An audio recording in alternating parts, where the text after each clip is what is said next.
As a military man, we are always prepared to safeguard our nation, whether in peace or in conflict.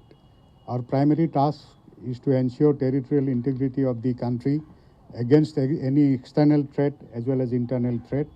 So I would say that we are prepared for all eventualities and all contingencies. See, improvement in infrastructure primarily helps in enhancing our operational capabilities, whether in terms of mobilization of the forces or increasing our capability to move our forces to the designated areas in a shortest time frame. So that's the sort of help which is provided. And infrastructure doesn't merely means road infrastructure. It also means roads, railways, airports, helipads, and communication infrastructures as well. So in last about 10-15 years, you all have observed and noticed rightly a huge push and huge focus on the infrastructure development, particularly in the border areas, which definitely are going to assist in enhancing our op capabilities. See, you all are aware that all across the northern borders, there are differing perception of the lines of actual control. And there are 8 recognized disputed areas where the lines of the differing perceptions are acknowledged by both sides.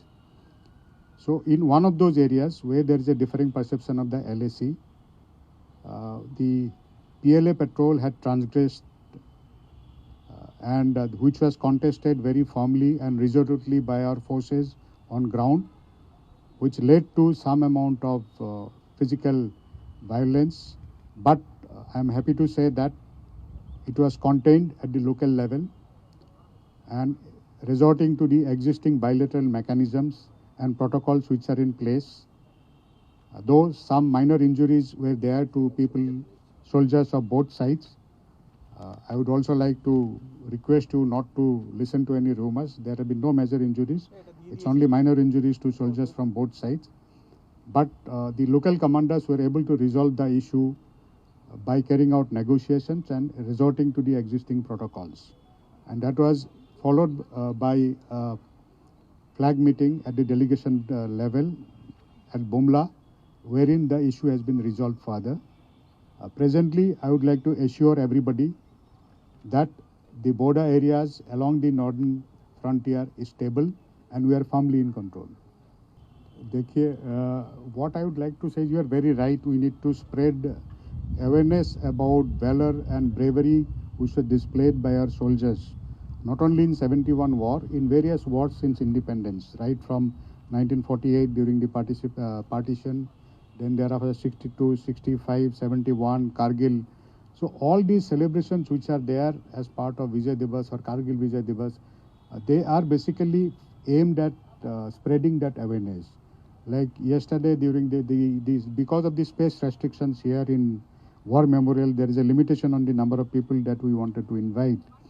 But in the military tattoo which was organized yesterday, we had invited school children, and close to 1,000 school children including NCC cadets had come. So basically that's the message we are sending, that you are being defended by a very professional army.